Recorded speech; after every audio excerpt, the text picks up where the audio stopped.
What's up? Welcome to our show. Tonight, we're talking about a couple different interesting topics. We're talking about the most intriguing NBA sophomores. We are talking about the definition of a star and the new NBA load management rules. We're also discussing my random trivia and questions for David, and David's 411 and all NBA updates. Welcome to Nate's Basketball Analysis. I'm David. I'm Nate. Let's jump right in. David's going to take the reins and start us off with a few interesting topics here. So Nate, the NBA is now defining a star as someone who's made the All-Star or All-NBA teams in any of the 3 previous seasons. Do you agree with that as a definition of a star? Yes, David.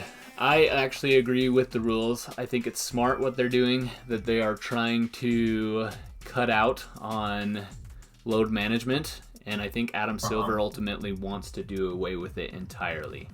As you can see here, the image on the screen presents and shows that there are several teams with multiple stars, so to speak. And then, as you said, it's someone who's made the All-Star or All-NBA teams in any of the 3 previous seasons, which I think is a good rule.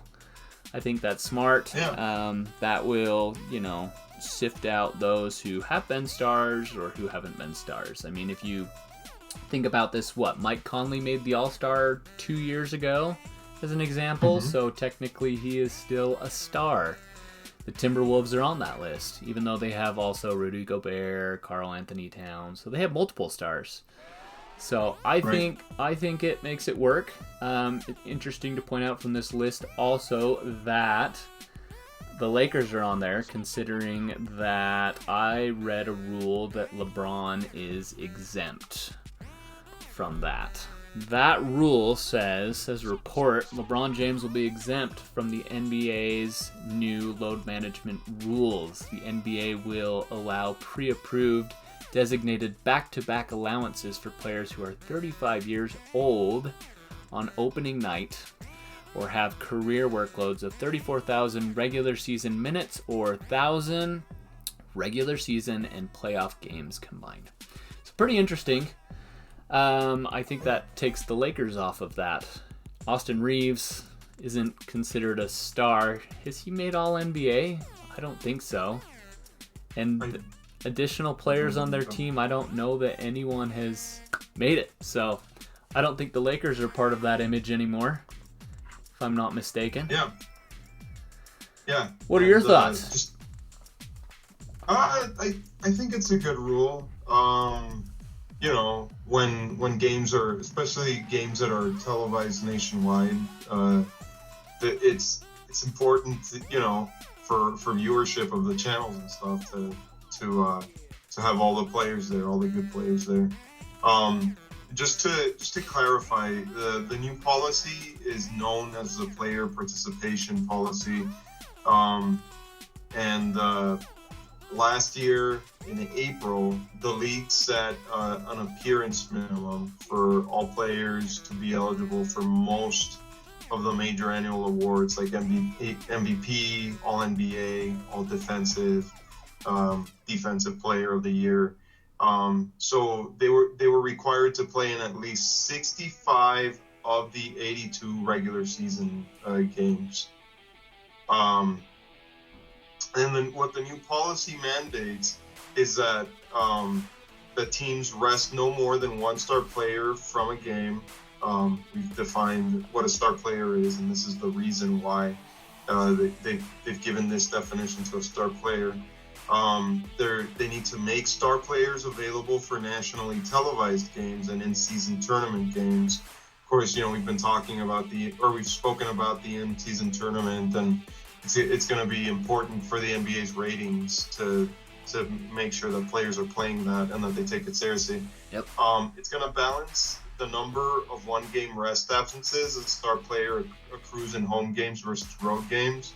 And the recommendation is that the player more often sit out at home It's going to refrain from any long-term shutdown when a star stops participating in games or appears only in a materially reduced role that could affect the integrity of the game. And it's going to have any healthy players resting for a game present and visible to fans.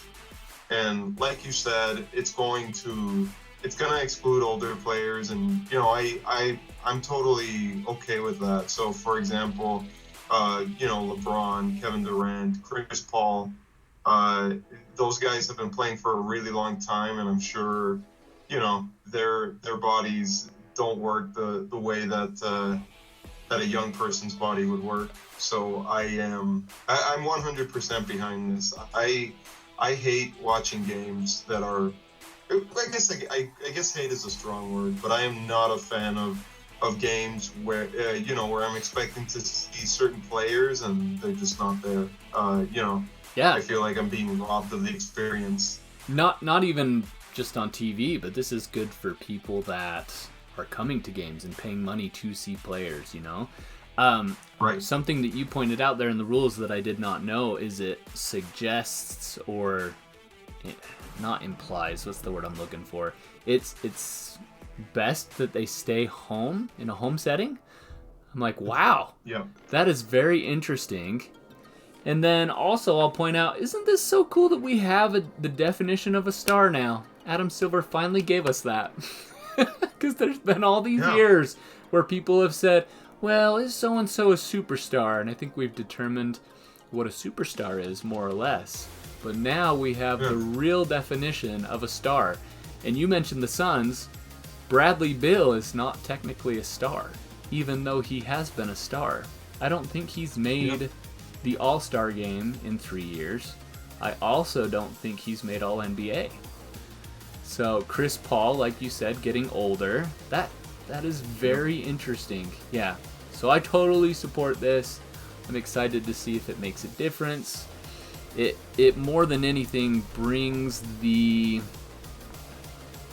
idea to the players that they need to understand if we want to get viewership back up and we want to compete with other televised games that are on, then we need to be in participation. Obviously, the NBA players are the ones that make the most money out of any sport. So, we want to see them on the floor. Yep. Real quick, do you know who the oldest active NBA players are? LeBron. He's number 2. Oh, is Udonis Haslem still playing? No, Udonis Haslem retired, but last season there's another player. It's not Chris Paul. What? Chris Paul is number 4. Oh, he's number 4. Yeah. No, I don't. Who's number 1 and number 3? Number 5 is Taj Gibson, who is 38 years old and 38 years old. This article that has the oldest players is from July 20th. So yeah, Taj Gibson is number 5. PJ Tucker is number 3. Oh, he's 38 years old too, huh? Yeah, and then the oldest player in the NBA is Andre Iguodala. He's 39 years old. No, 39. No, he's now retired. Actually, he retired. He announced it. He said he had his last season with the Golden State Warriors last season. So, give myself some credit. LeBron is the oldest. Wow. Way to go. Thanks, man. Way I'm glad I got that. I guess I don't have the top 5 then. I have the top 4. Oh, you're good, man. Yeah, I thought he was. I didn't realize he had announced his retirement. Yep, he said that I'll give it one more run with Golden State, and that's it. So, interesting that they didn't win. They didn't give a good enough run for Andre Iguodala. Yeah. Okay, moving on to topic number 2. Most intriguing NBA sophomores, and I believe you have a list of players that you'd like to discuss some of them and throw out a couple names for me on the others, right? Yeah. Okay, let's hear them. So, as I'm sure most people are aware, Paulo Banchero, he One rookie of the he, year. he obviously he was very good last year. But what people have noticed with rookie of the year winners is often they get leapfrogged by their peers. So, for example, Emeka Okafor was rookie of the year 2005. He gets leapfrogged by Dwight Howard. Clearly, Dwight Howard was better. Then Tyreek Evans wins in 2010. Steph Curry is obviously much better than Tyreek Evans ever was. Michael Carter Williams, 2014, gets leapfrogged by Giannis Antetokounmpo. And then Malcolm Brogdon in 2017 gets passed by both Jamal Murray and Jaylen Brown. So, there can be a big difference from year 2 to year 1. Markelle Fultz should be on there somewhere too. I don't know if Markelle Fultz won Rookie of the Year, but he was picked first overall. So, yes, beat by his peers as well. Right. Sorry to interrupt. Keep going. No, you're good. So the question now is, do you think that Paulo will get passed by any rookies from last year? So there'll be sophomores this year. You got to remind me who's in the running, because Benedict Mathurin is going to be a sophomore, and he is a fabulous player. I remember at one point there he was actually winning the Rookie of the Year contest. And reason being was he had great defense and fantastic steals were fabulous, but his numbers were nowhere near, as far as points go, what Paulo was putting up. And I think Paulo was deserving, and he took the run in the long run, ultimately took it. And there was nobody even close. He won it by a mile. But there were others in the running who are interesting. So name some of those, and I'll see if I think that there's someone else that could leapfrog him potentially. Sure. We've got Jalen Williams with the Oklahoma City Thunder. He's a good player. He was the runner-up. He's a good player, but was he runner-up? He was runner-up. Sheesh, yeah, I don't think he'll pass him. I think Paulo is better than he is. Okay. Walker Kessler of the Utah Jazz. He was third in the running. I love him, and I think he's going to be great for the Jazz, and he'll be a key piece.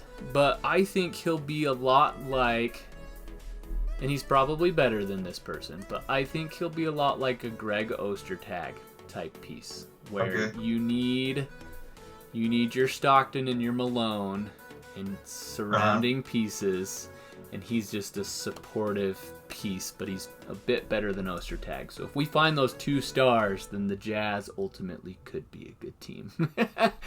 But no, I do not think that he will be better than Paulo Banchero. Okay. Yeah.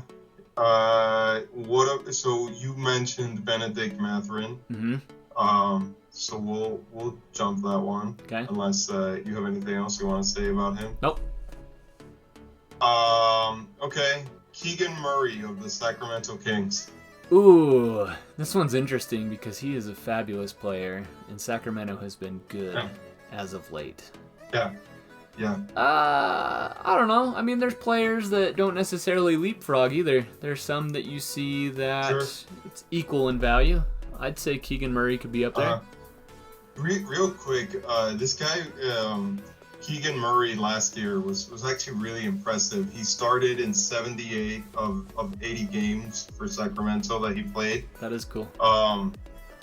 He hit 41.1% of his three-point attempts, and passed Donovan Mitchell for the rookie record for number of threes for three-pointers. Oh, that is awesome! I didn't know that statistic. Yeah. That's really cool. Yeah. So yeah, that's another reason why I say he could be up there. His 3-point percentage is great. I think he'll continue to improve. That's hard to beat, but man, he's a fabulous player. He was a key piece to why the Kings did as well as they did last season. So yeah, he really stunk it up in the playoffs. So at the beginning. Okay. And then finally, I think we're going to go with Jaden Ivey, who is now under the tutelage of Monty Williams, former coach of the Phoenix Suns. He's on Detroit Pistons, is that right? He is on the Pistons, yeah. Yeah, he'll be all right. I think the rookies that have come in and have made an impact for their team already are the ones that are going to really be the best. The ones that can take the reins right from the beginning, the ones that have a good attitude, like the confidence to do it. And I think Benedict Mathurin is one of those, Paulo, and Keegan Murray. So, interesting sophomores. Your thoughts on these? What's your opinion, and who do you think could leapfrog Paulo? It looks like if Keegan Murray can keep up that shooting and do it in more attempts per game, I think he could be really, really good. Maybe not. I mean, Paulo was from a statistical perspective, he was averaging 20 points and 7 rebounds a game, which that's crazy for a rookie. But there were no star players on his team versus Keegan Murray, who had Domantas Sabonis and De'Aaron Fox. De'Aaron Fox. I was going to say DeAndre Fox. Yep. So that does make a difference. Yep. All right. I think you got the next topic. Okay. Nate's random trivia and questions for David. I've only got 2 this week. So in a poll. Okay, let's hear. In a poll that asked the question, can the Lakers win the NBA championship this season? I'll tell you the results after I hear your response. Do you think the Lakers can win an NBA championship this season? They're not my favorite team to win, but no, who am I kidding? They're not gonna get past Denver if Jamal Murray and Nikola Jokic are healthy. And if Michael Porter Jr. plays better than he did. Because even when he didn't play that well, they killed everybody. Okay. Yes. So in a vote of 195,000 people, 44% said yes, which probably those people are all in LA, and 56% said no.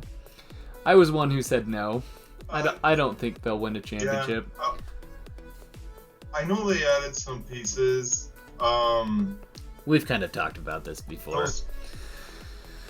Those pieces are fine. Yeah. I don't think any of those guys is particularly, is gonna make the difference. Okay. All right, we'll move on from that one then. Next question. Who do you think is a better defender between Ben Wallace and Draymond Green? That's a good one. I think in the interior, I definitely have Ben Wallace. Draymond has been pretty good. If we're talking pure defense, I might go with Ben Wallace. I think it's pretty 50-50. If we add any other component, I'm going with Draymond for sure. Okay, that's interesting. I would pick Ben Wallace. Just for the sole fact that he has won more Defensive Player of the Year awards. And Draymond's been close. He's had some people that he always thinks he's better than everyone else, which is great. He's been a key piece to the Golden State Warriors, but in a vote of 126,000 people, 74% said Ben Wallace and 26% said Draymond Green. So, to me, that's really interesting. I would say Ben Wallace overall. Yeah, now that I think of it, Ben Wallace, into the All-Star game multiple times on defense alone. Yeah. So yeah, I guess I would have to say Ben Wallace. Cool. Okay, we're gonna talk about FIBA. Yeah. So I think Germany shocked the world. Yeah. Because I definitely did not have them winning. Well, I had either Canada or the U.S. winning, and neither of those teams even made it to the finals, man. We had, who was it, Slovenia? No, it was Serbia. Serbia! Sorry. And funny conversation that David and I had was that he thought Nikola Jokic was playing for them. Yeah. But he wasn't. But yeah, I was not expecting that final, and I was definitely not expecting Germany to win. Is that their first ever? Didn't.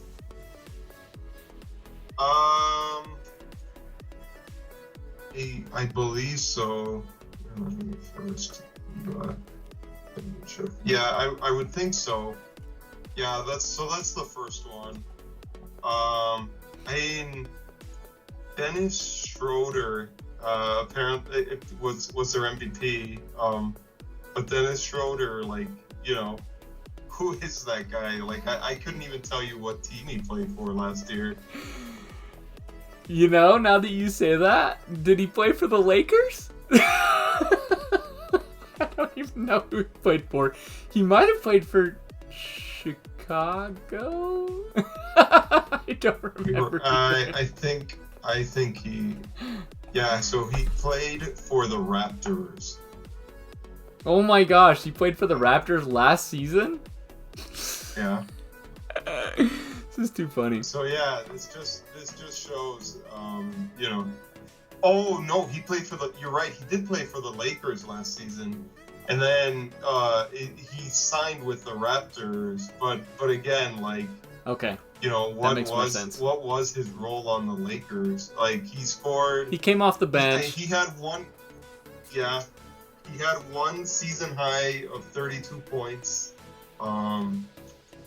One time against the Heat. He was, you know, he scored. His stats were, you know, they were pretty middle of the road.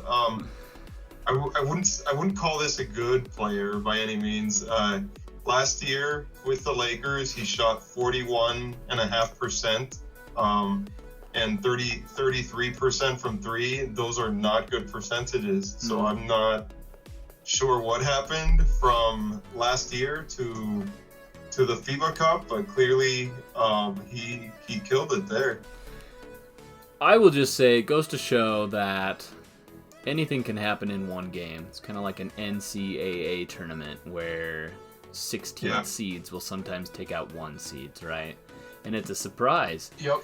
In my opinion, that is why I like the NBA so much, is because they play a 7-game series, and then you really find out who the better team is. And over the years that I've watched it, it's so interesting to see how teams can figure out other teams.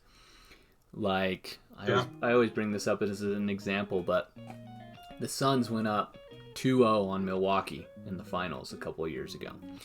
And Milwaukee figured them out, won the next 4 straight. And everybody thought, yeah, Chris Paul's going to get his first ring. That's awesome. And then Giannis shocked the world, man. So I kind of like the 7-game series. I think that's interesting. And then to go with what has been going on in the news, that do you feel like they're world champions when they win an NBA championship, or do you feel like no? Yeah, I mean, I wouldn't say necessarily that. I mean, the NBA has the best league, and because of that, I would say they are the world champions. that particular team, just because I don't think that there's another league that has a team that could really, that would be able to beat the NBA one in a 7-game series. Yeah. Yeah, so that's interesting. I mean, overall, just one game. I guess the U.S. had to be perfect in order to win it, and they lost to Germany, and Canada lost to Serbia, and then Germany somehow beat Serbia, which was a surprise, So to see that happen, yeah. There's been some controversy about what world champion of what, according to that one athlete who I could not say his name. Honestly, I don't remember. I just know I've seen it in the news. Yeah. Congrats to Germany. That's cool. Yeah. I think that's about it for the FIBA Championship. Okay. Thanks everyone for watching. For all things NBA and to stay up to date, hit that subscribe button and follow along. See ya!